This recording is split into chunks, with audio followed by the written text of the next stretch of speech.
కాకరకాయ చేదు లేకుండా పుల్ల పుల్లగా, కారం కారంగా ఎంతో టేస్టీగా ఉంటుందండి ఈ కాకరకాయ పులుసు.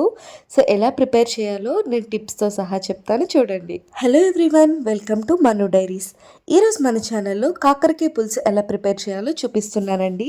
సో, ప్రిపరేషన్ కోసం స్టవ్ ఆన్ చేసుకొని ఒక గిన్నె పెట్టుకొని గిన్నె నిండా వాటర్‌ని యాడ్ చేసుకోవాలి. అందులో మనం ఇలా కాకరకాయ ముక్కల్ని చక్రాల్లా కట్ చేసుకొని మధ్యలో గింజ తీసేయాలండి. సో, అప్పుడే మనకి చేదనేది కొంచెం తగ్గుద్ది. సో, ఈ కాకరకాయ ముక్కల్ని ఆ వాటర్‌లో యాడ్ చేసేసుకొని, సో, బాగా పసుపు అండ్ ఉప్పు 2 కూడా వేసుకొని బాగా మరిగించాలండి. మనకి కాకరకాయ ముక్క అనేది ఆల్మోస్ట్ ఒక 60% వరకు కుక్ అయిపోవాలి. సో, వీడియోలో చూపిస్తున్నాను కదా అండి, అలా మరిగించుకుంటే సరిపోతుంది. తర్వాత ఒక స్ట్రెయినర్ హెల్ప్‌తో సో, ఈ ముక్కలన్నీ కూడా పక్కకు తీసేసుకోవాలి. సో, ఇక వాటర్ అనేది మనకి యూజబుల్ కాదండి, పడేసేయడమే. సో, నెక్స్ట్ ప్రాసెస్ అయితే చూద్దామండి.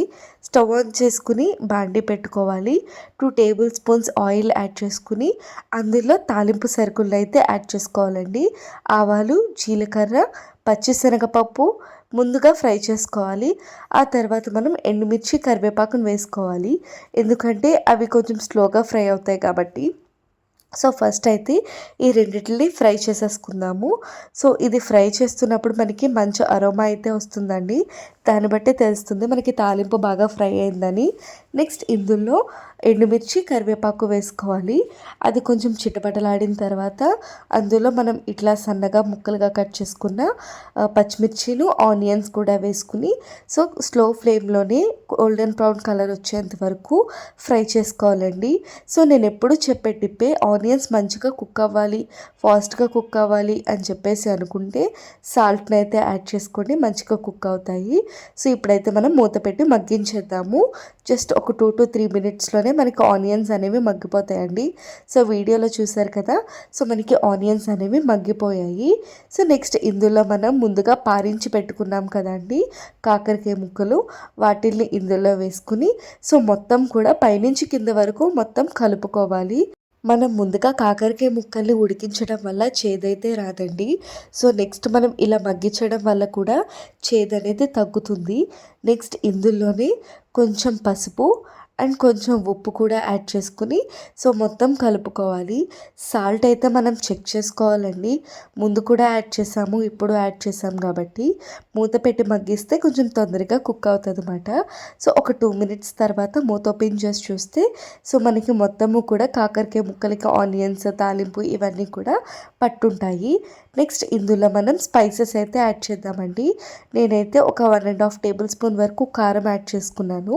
సో, నెక్స్ట్ సాల్ట్‌ని అయితే యాడ్ చేసుకోండి. సాల్ట్ అయితే పక్కా చూసుకోండి. ఆల్మోస్ట్ మనం ముందు కూడా సాల్ట్ వేసి ఉడికించాం కదా! సో, ఈ కారం, ఉప్పు ఇవన్నీ కూడా కాకరకాయ ముక్కలకి పట్టేలాగా కలుపుకొని ఒక 2 మినిట్స్ అలా ఉంచి వాటర్‌ని అయితే యాడ్ చేసుకోవాలి. సో, వాటర్ అంటే ఎక్కువ కూడా కాదండి, just tea glass of water అంటే అంతే, దానికి మించి ఎక్కువ అవసరం లేదు.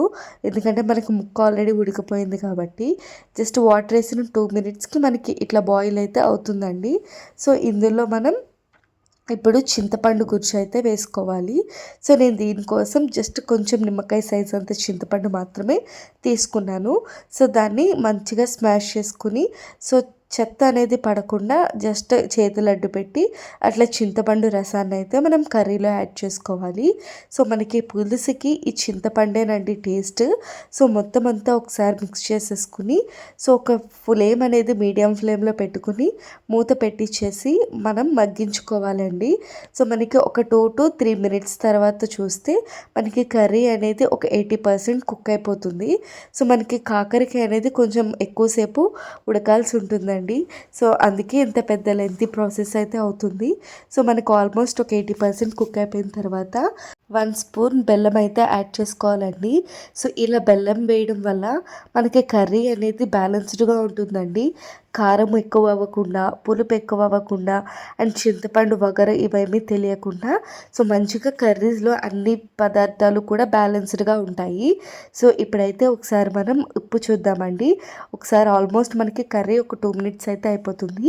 సో, ఈ టైంలో ఉప్పు చూస్తున్నాను. సో, చాలా టేస్టీగా ఉందండి అసలు. ఉప్పు కానీ, కారం కానీ అన్నీ పర్ఫెక్ట్గా సరిపోయాయి. సో, ఇక ఫైనల్ టచ్ చూస్తే కర్రీ అనేది మనకి జ్యూసీగా రెడీ అయిపోయింది. సో, మీ వీడియోలో చేయాలో చూస్తేనే అర్థమవుతుంది కదా! చాలా బాగుందండి కర్రీ. సో మీరు కూడా ట్రై చేసి ఈ కర్రీ ఎలా వచ్చింది అనేది నాకు కామెంట్ సెక్షన్‌లో కామెంట్ చేయండి. సో కాకరకాయే కదా చాలా చేదుగా ఉంటుంది అని భోజనం చేయలేని వాళ్ళు కూడా 2 ప్లేట్లయితే లాగించేస్తారండి. చాలా ఎక్సలెంట్‌గా ఉంది. సో ఇప్పుడైతే నేను కూడా తిని చూపిస్తాను. అసలు మనం వేసుకున్న కాకరకాయ కూడా చాలా బాగా కుక్ అయ్యింది. సో ఇదైతే టేస్టింగ్ టైమ్ అండి. ఒకసారి పెట్టుకొని చూసాను ముద్ద అయితే. సో పులుపు కానీ, కారం కానీ ఏ టు జెడ్ అన్నీ పర్ఫెక్ట్‌గా ఉన్నాయి. అసలు కాకరకాయ ముక్క కూడా చాలా బాగా కుక్ అయింది. అసలు చేదు అనేదే లేదండి. ఒక్కసారి మీరు ఇలా ట్రై చేయండి. సో పక్కా మీరే కామెంట్స్‌కి వచ్చి చెప్తారన్నమాట అసలు చేదు లేదు అని. సో ఇదైతే పక్కా ట్రై చేయండి. ఈ వీడియో కనుక మీకు నచ్చినట్లయితే లైక్ చేయండి, షేర్ చేయండి అండ్ మను డైరీస్ ఛానల్‌ని సబ్స్క్రైబ్ చేసి పక్కనే ఉన్న బెల్ ఐకాన్ క్లిక్ చేయండి.